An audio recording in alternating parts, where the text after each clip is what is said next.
A cup of tea is a welcome gesture and a good morning in many communities and households. How do you like your cup of gold?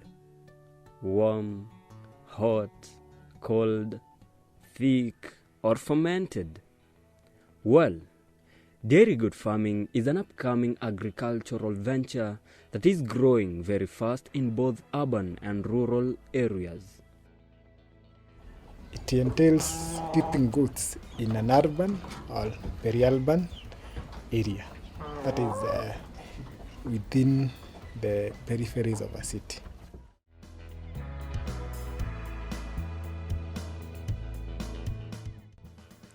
Goat farming generally means rearing goats for the purpose of harvesting milk, meat, and fiber. With the increased standards of living and high population, the food industry has revisited the inadequacy of milk by adding goat milk to the equation to supplement the demand.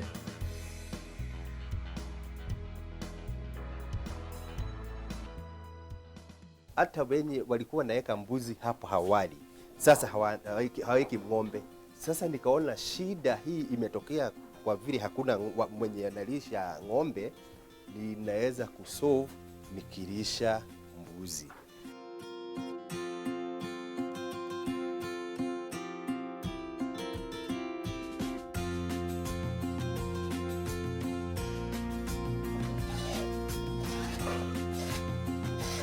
Despite its nutritional prowess and superiority over cow milk, very few people knew about goat milk until recently, when a research was done by the Collaborative Masters Program in Agricultural and Applied Economics. It was found out that the goat milk consumers were willing to pay an average premium of 38% above the current prevailing price of cow milk. This shows how people are willing to even pay more just to acquire goat milk as a result of its quality in terms of taste, flavor, and efficiency.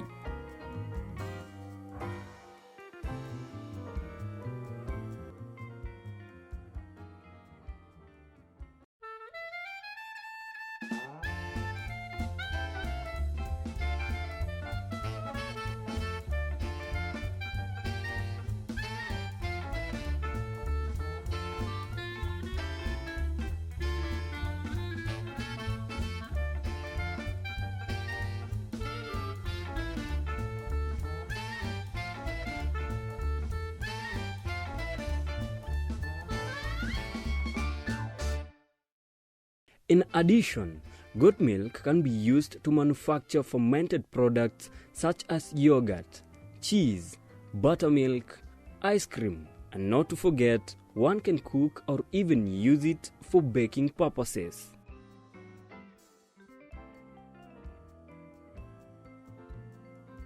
Sisi tunaipenda maziwa ambayo haija fermentiwa. We like it raw milk because we have small kids here, so they take it raw and it's very beneficial to them. We also cook with it, with tea or coffee, we bake with it. Madaktari wana advise kutumia maziwa ya mbuzi. They say it's anti-hypertensive. Yeah, something like that. Over the past few years, our country has been overwhelmed by nutritional diseases like hypertension and diabetes. Goat milk has been termed as of low levels of lactose and has 20% smaller fat globules, hence easier to digest. It is also known for the availability of calcium, potassium, and vitamin A, hence an antioxidant, and has anti-inflammatory effects. Doctors have therefore recommended the use of goat milk for the people with nutritional ailments.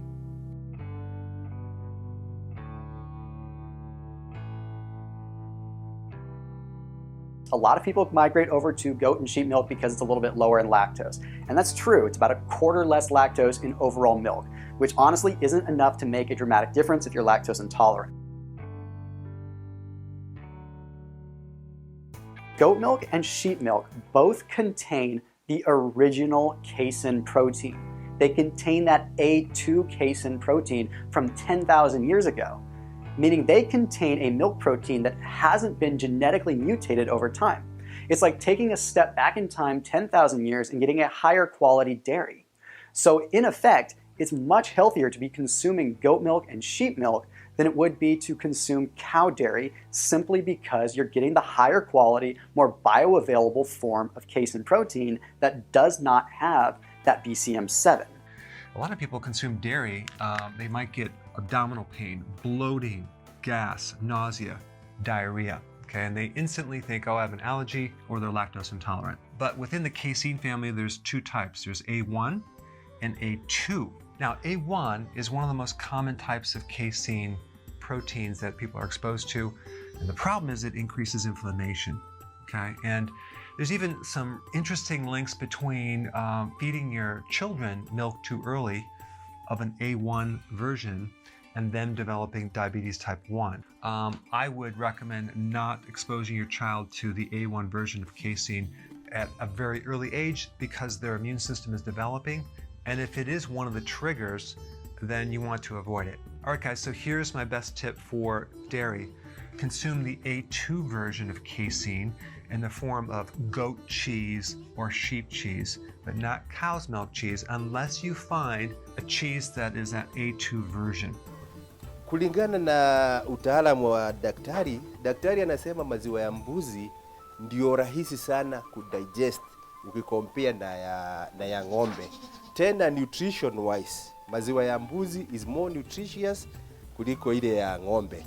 Tena utakuta watu wengine wako na lactose intolerance, na maziwa ya ng'ombe haswa inakuwa na lactose. Kwa hivyo mtu mwenye hatumii maziwa ya ng'ombe kwa sababu ya lactose, daktari anamuhimiza atumie maziwa ya mbuzi. Yes.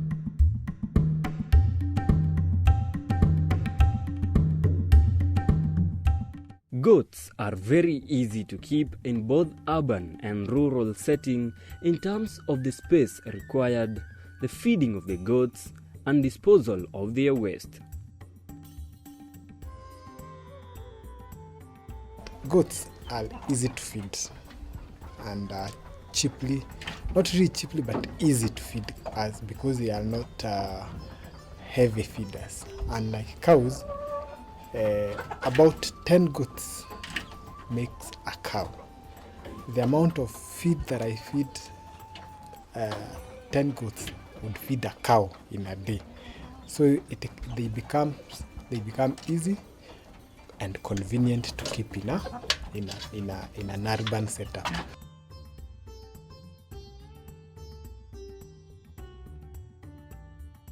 Kitambo tulikuwa tunanunua maziwa ya ng'ombe mbali, but for now kuna neighbor yetu ameweka mbuzi tu hapa karibu na anaimake for us ikwe readily available. Hata kwa community ni yeye anasafurahia hii area yetu and anatuuzia na bei mzuri sana.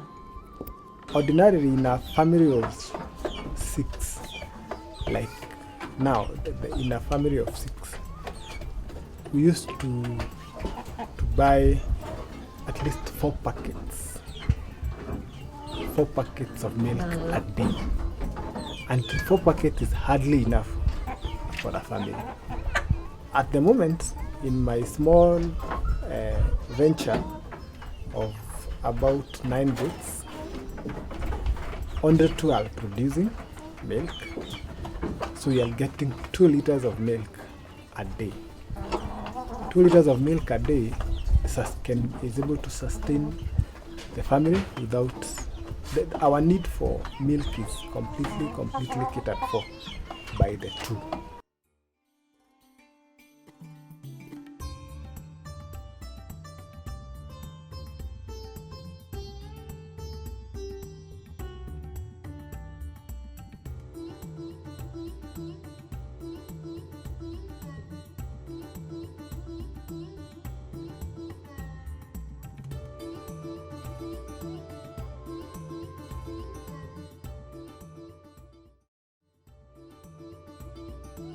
The gestation period of a doe is short, hence they can give birth twice a year, sanctioning the herd to multiply rapidly. Kitu ya kwanza, mbuzi akizaliwa akiwa mtoto, kabla upee dume, huyo mbuzi unampea nafasi ya mwaka moja ndio afike age ya maturity. Akishafika age ya maturity, sasa una serve. Ukiserve mbuzi, the gestation period ya mbuzi ni miezi ngapi? 5. Sasa after that mbuzi atazaa na ataendelea kupea maziwa.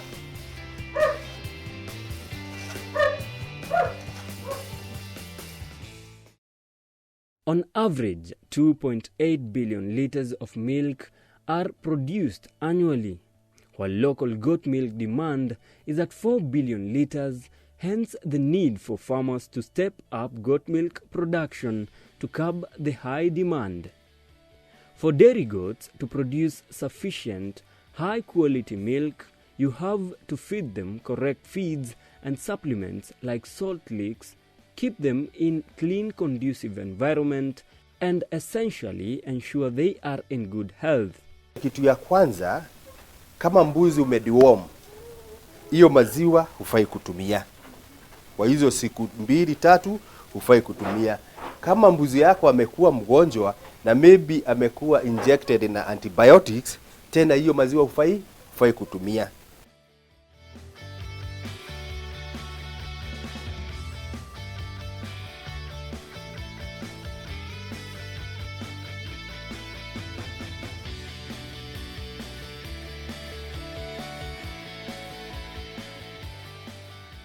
Goats that you are milking, a goat that is you are milking, you are supposed to feed it more in terms of supplements. So like if a goat is producing more than a liter a day, you're supposed to give it enough fodder, enough water, enough salt, and at least 1 kilogram of dairy meal a day. That is a goat that is producing. A goat that is producing means that it's either lactating, that is, it has kids, and you're also milking. So for you to get enough milk for yourself and for the kids, you need to feed it well.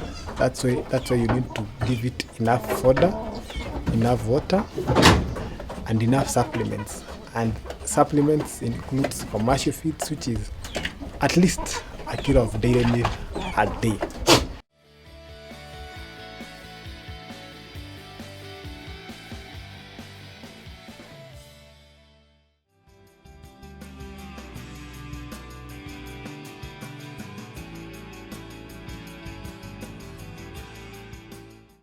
A well-maintained doe can produce up to 2.5 kilograms of milk daily. Kwa mbuzi moja kwa siku unaweza pata kati ya lita 2 na lita 2.5. Before venturing in goat farming, it is necessary to consult on the breeds that can be reared at various environments and climatic conditions. Hizi breed za mbuzi ni exotic. Ni kusema zimetoka Ulaya zikaletwa hapa kwetu.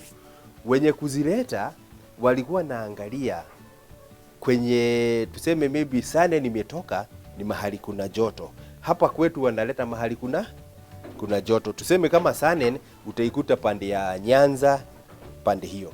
Hii inaitwa German Alpine, inataka mahali kuna baridi. Alpine ni Alps kwa milima hivi, na ndio utaikuta pande ya Central Province. Toggenburg utaikuta mahali dry kiasi, na ndio utaikuta pande ya Ukambani, pande ya Meru kiasi. Lakini ukijengea mbuzi wako mzuri, hakuna mbuzi huwezi weka ati kwa sababu ya hali ya hewa. Yes.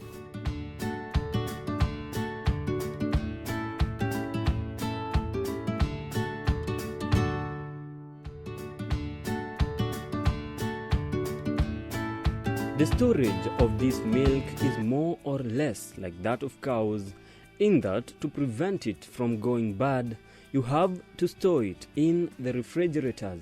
Hii maziwa ukitaka isiharibike, unaiweka kwa freezer. Maziwa ikikuwa frozen, inakaa hata mwezi bila kuharibika.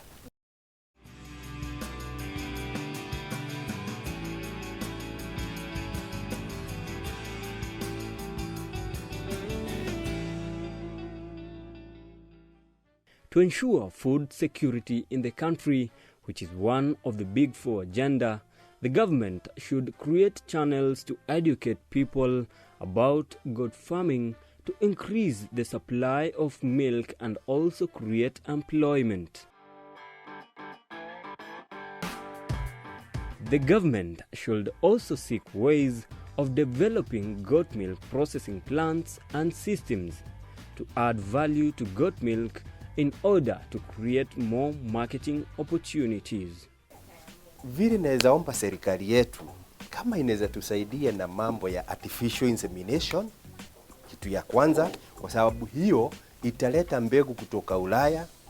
Hawa mbuzi wetu tutaweza kuimprove grade yao na watatoa maziwa zaidi. Kitu kingine serikali tusaidie kutengeneza cooperative societies. Hizi cooperative societies zitawezesha sisi tufanye value addition ya maziwa, tufanye packaging na tuuze kwa supermarket.